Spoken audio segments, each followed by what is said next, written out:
세상에 있는 크고 작은 모든 문제는 언제나 자신의 이 정체성을 발견하지 못하는 데부터 시작이 됩니다. 지금 이 편지의 수신자인 에베소 교회 성도들은 본래 이방인이었습니다. 저들은 하나님의 구원의 은총에 들어갈 수 없는 이 구원의 소망이 없는 저주받은 백성들이었습니다. 누구든지 이 과거, 자신의 과거를 생각할 수 있는 이 지혜가 있으면 그 사람은 실수하지 않습니다. 모든 인생들은 자신의 이 과거를 뒤돌아보는 지혜가 부족하거나 또 그 일에 인색해서 자신의 삶을 그르치거나 더 비참한 곳으로 끌어내리고 있는 것입니다. 그래서 본문은 하나님께서 이 바울을 통하여 에베소 교회 성도들 향하여 그러므로 생각하라고 권면하고 있습니다. 자, 우리는 무엇을 생각하라는 것일까요? 11절 12절을 다시 읽겠습니다. 그러므로 생각하라. 너희는 그때에 육체로는 이방인이요 손으로 육체에 행한 할례를 받은 무리라 칭하는 자들로부터 할례를 받지 않은 무리라 칭함을 받은 자들이라. 그때에 너희는 그리스도 밖에 있었고 이스라엘 나라 밖에 사람이라. 약속의 언약들에 대하여는 외인이요 세상에 소망이 없고 하나님도 없는 자이더니. 아멘. 우리가 무엇을 생각해야 돼요? 구원받기 전을 생각해야 한다는 거예요. 바울은 에베소 교회 성도들에게 그러므로 너희가 구원받기 전에 너희의 현실이 어떠한지를 생각해 보라는 거예요. 오늘 본문에서 이방인은 철저하게 하나님의 축복으로부터 소외된 존재였다고 5가지로 말하고 있습니다. 그리스도의 밖에 있었습니다. 이스라엘 나라부터 소외되었습니다. 약속의 언약에 대하여 외인이었습니다. 소망이 없었습니다. 그리고 하나님도 없던 자들이었다는 거예요. 그렇습니다. 과거 에베소 교회 성도들은 이방인이요 무할례당이었습니다. 할례당과 무할례당은 이 점잖게 번역을 해서 그렇지 사실은 비아냥이었어요. 조소였어요. 무할례당이란 무엇이냐? 구원받지 못한 사람들, 지옥의 자식이라는 말이었어요. 그리스도 밖에 있었던 자들이라는 거예요. 하나님으로부터 분리, 떨어져 있는 자들이라는 거예요. 하나님의 은혜로부터 차단되어 있던 자들이라는 것입니다. 따라서 수치와 고통의 땅에서 또 멸시와 천대를 받는 자리에 있었고 언약 백성인 이스라엘에 속하지도 않았고 구속의 언약에 대해서도 외인이요 세상에서도 소망이 없는 그러한 자들이었다는 것입니다. 이렇게 바울은 이방인이었던 에베소 교회가 안고 있었던 여러 가지 약점들을 하나씩 말하고 있는 거예요. 과거에 그들이 처했던 비참한 형편과 상황들을 여과 없이 보여주고 있는 것입니다. 이것들은 에베소 교회 성도들이 가지고 있었던 부끄러운 부분이었고 또 약점들이었다는 것입니다. 바울이 볼 때에 저들은 혈통으로 보나 종교적으로 보나 구원의 소망이 없는 그리스도 밖에 있는 사람들이었다는 것입니다. 이것은 에베소 교회 성도들 뿐만 아니라 저와 여러분을 포함한 모든 이방인 교회들이 가지고 있는 공통점이기도 합니다. 그래서 이방인이란 하나님의 구원에서 제외된 대상이었다는 것입니다. 성전 건물을 밖에서는 볼 수 있지만 두 개의 큰 벽이 가로막고 있었습니다. 그리고 이 두 개의 벽에는 다음과 같은 문구가 새겨져 있습니다. 어떠한 이방인이든지 이 선을 넘지 말라. 이 선을 넘는 자는 반드시 죽임을 당하리라. 이렇게 기록이 되어 있었습니다. 약속의 언약이란 아브라함과 맺은 언약, 야곱과 맺은 언약으로 이것은 성경에 나오는 복의 상징입니다.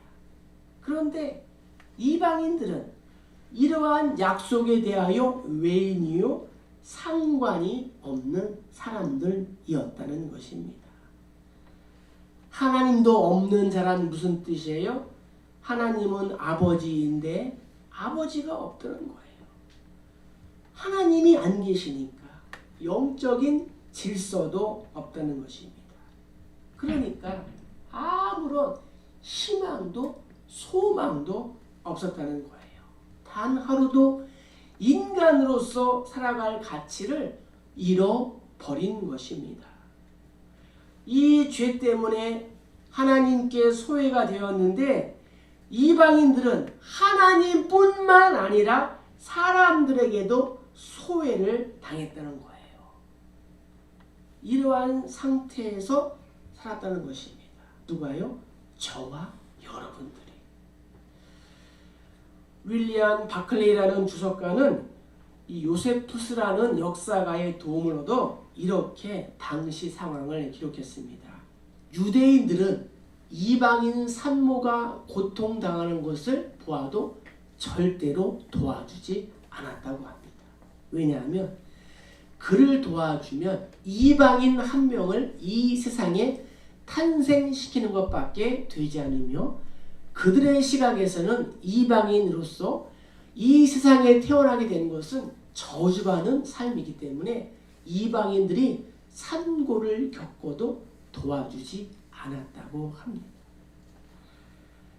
당시에 산파도 있었지만 요즘처럼 전문적인 의료기관인 산부인과도 없었고 언제든지 콜을 할 수 있는 119 구급차도 없었습니다.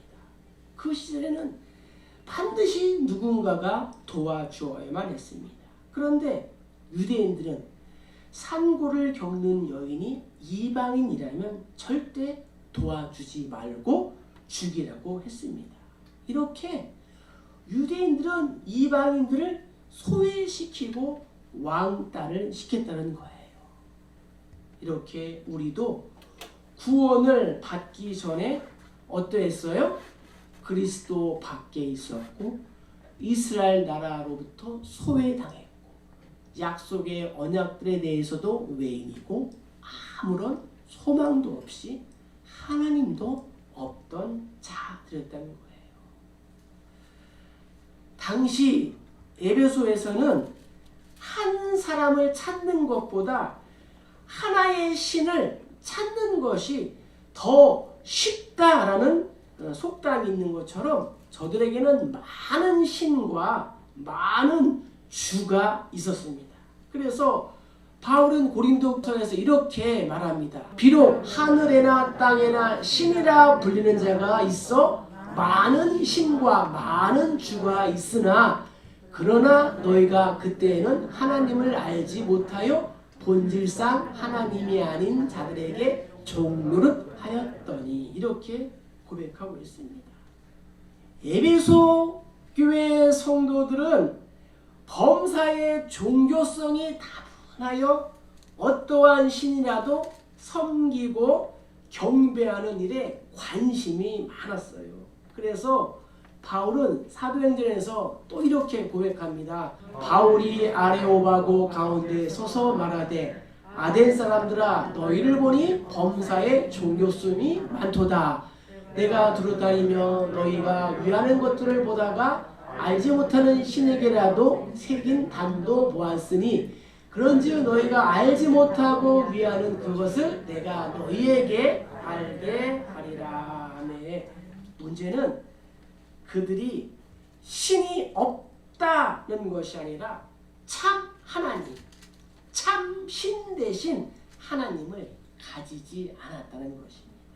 그래서 바울은 에베소 교회 성도들아, 내가 구원받기 전에 상태가 이러했다라는 것을 생각해 보라는 것입니다.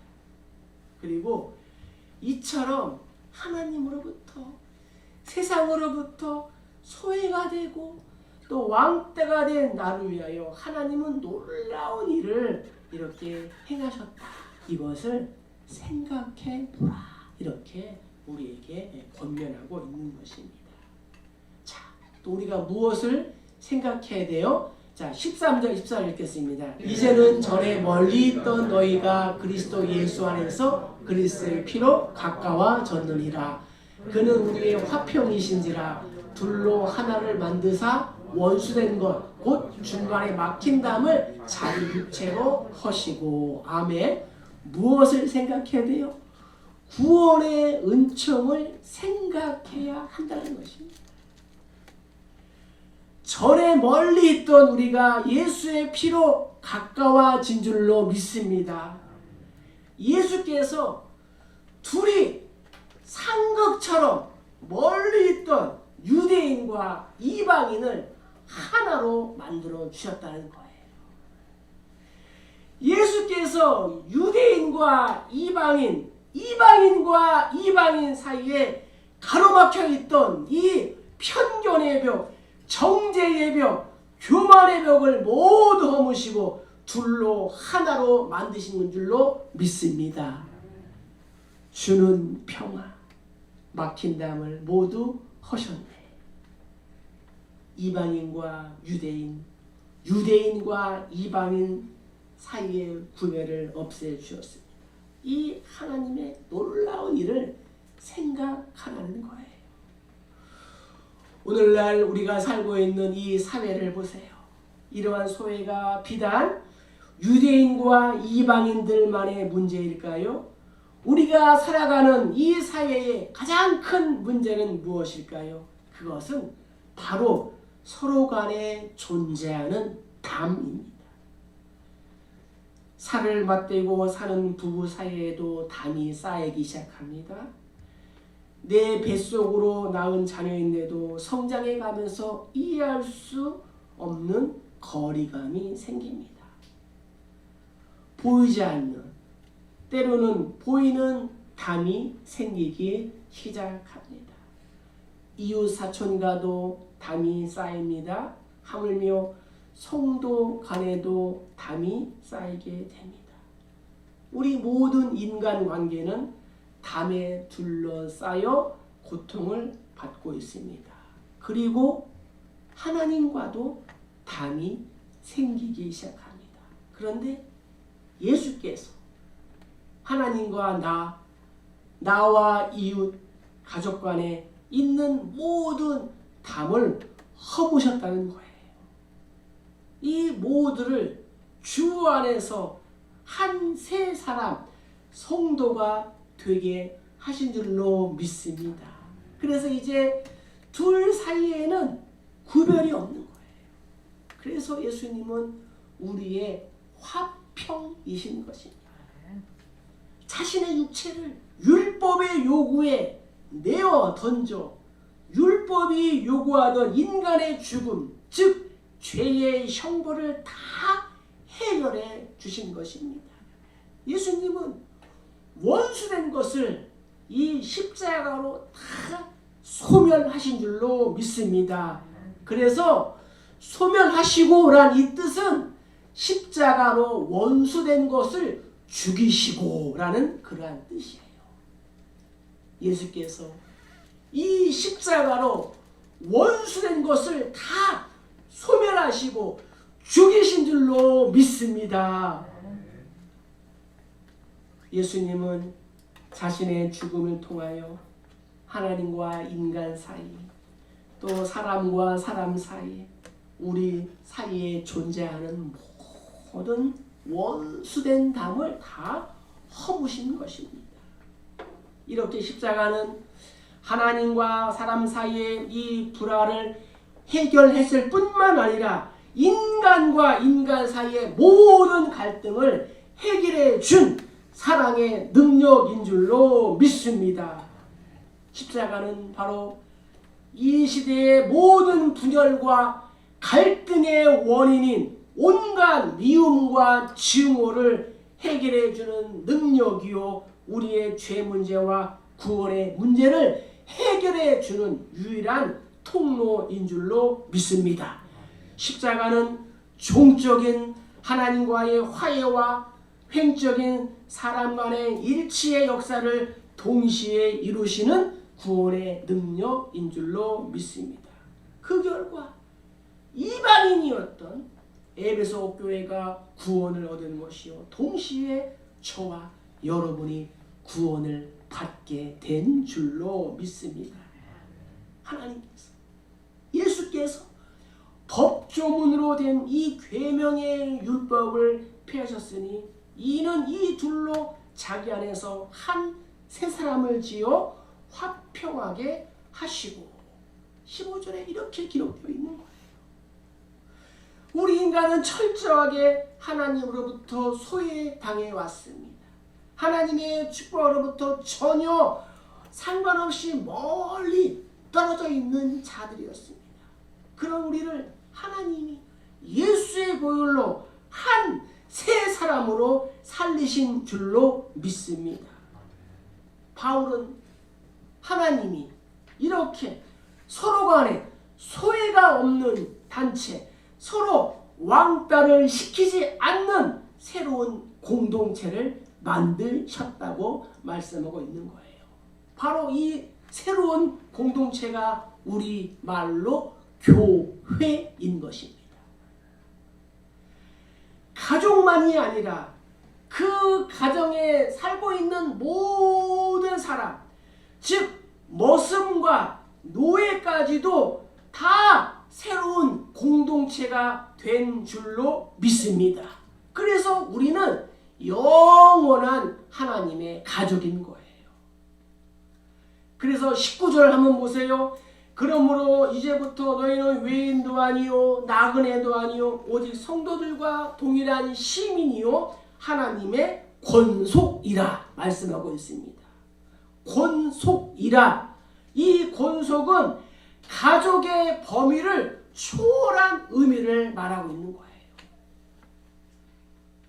부모, 형제, 이 단순한 핵가족을 넘어서 그 가정에 속해 있는 모든 사람, 대가족, 그 집을 위하여 수고하고 애쓰는 모든 사람들, 종들까지도 포함해서 권속이라고 말하고 있는 거예요. 그래서 성경은 뭐라고 말씀하고 있습니까? 고넬료와 그 가정, 루디아와 그 가정, 빌립보 간수와 그 가정, 그 속에 포함되어 있는 모든 사람들을 말하고 있는 것입니다. 우리 모두는 제각기 성격이 다 다릅니다. 어떤 사람은 다혈질, 담즙질, 점액질, 우울질이고, 어떤 사람은 태양인, 또 소양인, 태음인, 소음인 등 기질이 다 달라요.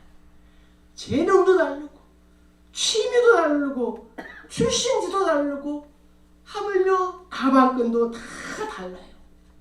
그럼에도 불구하고 하나님은 우리를 한 공동체로 만드시고 교회가 무엇인지 알게 하시려고 우리에게 이렇게 가르치는 거예요. 얘들아, 너희는 나의 권속이란다. 너희는 나와 함께 사는 공동체야. 이렇게 말씀하고 있는 것입니다. 따라서 이 권속이라는 말은 이제는 영적인 이스라엘, 하나님의 백성이요 약속의 자녀라는 뜻이 이 단어에 포함되어 있습니다. 우리 모두는 하나님의 권속, 즉 교회인 줄로 믿습니다. 그래서 우리는 예수께서 허문 담을 다시 쌓아서는 안 된다는 것입니다. 어떠한 이유에서든지 서로 담을 쌓지 말거라. 이것이 하나님의 말씀이라는 거예요. 우리가 어떠한 담을 없애야 할까요? 지역적인 담을 허물어야 합니다. 정치적인 담을 허물어야 합니다. 교파적인 담을 허물어야 합니다. 국가적인 담을 허물어야 합니다. 남녀노소의 담을 허물어야 하고 성도 간의 담을 허물어야 하고 교회 안에서 사람이 만든 모든 담이 예수 안에서 무너져 내려야 할 줄로 믿습니다. 이것이 저와 여러분을 구원한 하나님의 사랑이니 그러므로 생각하라는 거예요. 자, 이어서 우리가 또 20절, 21절, 22절 읽겠습니다. 너희는 사도들과 선지자들의 터 위에 세우심을 입은 자라 그리스도 예수께서 친히 모퉁이 돌이 되셨느니라. 그 안에서 건물마다 서로 연결하여 주 안에서 성전이 되어가고 너희도 성령 안에서 하나님이 거하실 처소가 되기 위하여 그리스도 예수 안에서 함께 지어져 가느니라. 아멘. 구원받은 이유를 우리가 이 생각을 해야 한다는 거예요. 여기서 말씀하는 터란 무엇일까요? 터는 너희는 사도들과 선지자들의 터 위에 세우심을 입은 자라. 사도들과 선지자들은 성경 말씀을 의미하는 거예요. 우리는 각자 성품과 은혜를 받는 통로가 다 다릅니다. 어떤 사람은 뜨겁게 예수를 믿는 것을 좋아합니다. 그래서 박수를 뜨겁게 칩니다. 어떤 사람은 찬양하는 것을 좋아합니다. 그래서 춤을 추며 찬양을 합니다. 어떤 사람은 기도하기를 좋아합니다. 그래서 기도의 시간에 빠지지 않습니다. 또 어떤 사람은 묵상하는 것을 좋아합니다. 그래서 조용하게 말씀을 묵상하는 것을 기뻐합니다. 이러한 책이 있습니다. 영성에도 색깔이 있다. 이 책에서 9가지 영성을 말하고 있습니다. 어떤 사람은 말씀을 통해서, 어떤 사람은 배움을 통해서, 어떤 사람은 봉사를 통해서, 어떤 사람은 찬양을 통해서, 어떤 사람은 기도를 통해서, 어떤 사람은 재능을 통해서, 어떤 사람은 돌봄을 통해서, 어떤 사람은 드림을 통해서, 어떤 사람은 자연을 통해서 하나님을 깊이 만난다고 합니다. 그러니까 하나님과 교제하고 은혜를 받는 방법이 다르기 때문에 나와 다르다고 해서 상대방을 함부로 비판하거나 또 무시하는 오류를 범해서는 안 된다는 것입니다. 무엇보다도 말씀이 기초가 되어야 한다는 것입니다. 우리 모두가 사도와 선지자의 터 위에 예수님을 모퉁이 돌로 하여 세움을 입은 자들인 줄로 믿습니다. 한 걸음 더 나아가서 하나님의 성령이 거하시는 성전이 되기 위하여 함께 지어져 가야 할 줄로 믿습니다. 전에는 성전에 가까이 나오지도 못하고 이방인의 뜰에서 예배를 구경하는 자들이 이제는 성전은 물론 지성소까지 직접 들어오고 하나님을 예배하는 왕같은 제사장이 되었다는 거예요. 따라서 이제부터 우리는 외인도 아니요, 손님도 아니요, 성도들과 동일한 시민이요 하나님의 가족인 줄로 믿습니다. 그러한 가족은 어떻게 해야 돼요? 함께 지어져 간다는 거예요. 내가 리더였을 때만 열심히 하는 것이 아니라 다른 분이 리더가 되었을 때에도 우리가 어떻게 해야 돼요? 열심히 도와주는 거예요. 앞에서 끌고 뒤에서 밀어주고.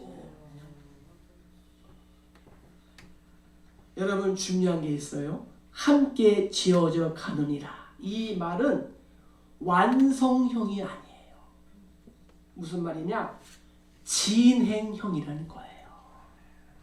우리 교회는 완성된 게 아니에요. 공사 중이에요. 진행 중인 줄로 믿습니다. 그래서 함께 해야 되는 거예요. 모세는 혈기가 왕성했지만 인생의 말년에 세상에서 가장 온유한 사람이 되었습니다. 요셉은 형들의 손에 팔렸지만 옥에서도 하나님이 함께 하시니까 형통한 자가 되었어요. 요셉뿐만 아니라 요셉 주변에 있는 사람들이 모두 형통하게 되었어요. 유다는 공동체를 떠나고 며느리와 동침하는 등 이 죄를 범했지만 회개하여 예수님의 조상이 되었어요. 베드로는 급한 성격에 덤벙거리고 실수도 많았지만 순교할 때 거꾸로 십자가에 달려 순교했어요. 마가는 선교 여행에 동참했다가 중도에 포기하는 이유로 바울에게 원망을 샀지만 마가복음도 기록하고 후일에는 바울에게 유익한 자가 되었어요. 바울이 뭐라 그랬어요? 마가를 데려와라. 내가 보고 싶다. 요한은 우레와 같은 이 별명을 가질 정도로 성격이 급하고 다혈질이었지만 말년에는 사랑의 사도가 되었어요. 야고보 역시 요한의 형제로 우레의 아들이라는 별명을 가질 정도로 다혈질이었지고 급했지만 제일 먼저 순교했어요. 바울은 예수님을 위하여 그 모든 것을 배설물, 똥으로 여긴 사람이었습니다. 이방인의 사도가 되었어요. 이 모두가 주 안에서 함께 지어져 가는 사람들이기 때문입니다. A라는 벽돌과 B라는 벽돌은 서로 다르지만 한 건물에서 A라는 벽돌이 재구실을 못하면 B라는 벽돌이 영향을 받게 됩니다. 결국에는 건물이 와르르르 하고 무너지게 되어 있어요.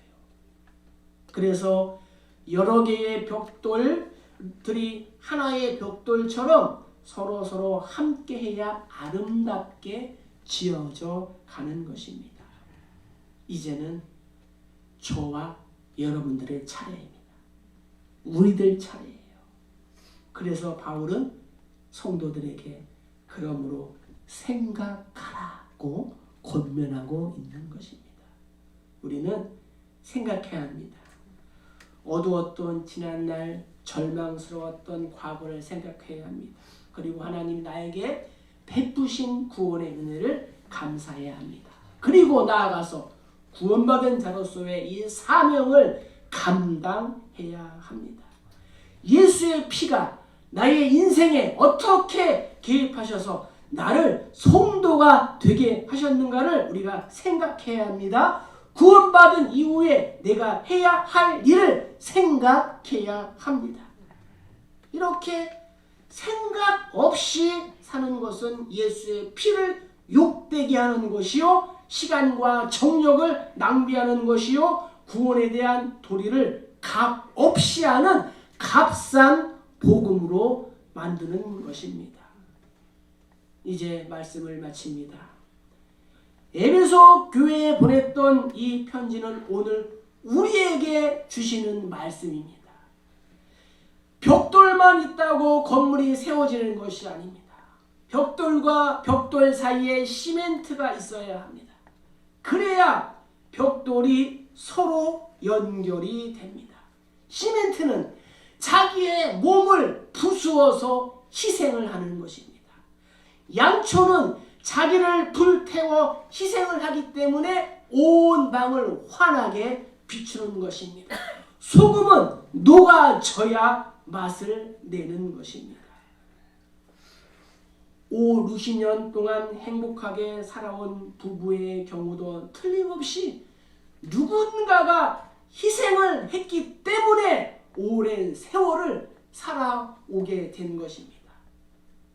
대부분 젊었을 때에는 왼수 같은 남편을 아내가 인내하고 참아줍니다. 저희 가정도 아내가 많이 참아줬습니다. 한 명 나면 도망갈까봐 2명 낳고, 2명 나면 양 팔에 잡고 도망갈까봐 3명을 낳습니다. 그러다가 나중에 나이가 들면 남자가 참아주어야 합니다. 그래서 지금은 제가 조금 잘해주려고 노력하고 있습니다.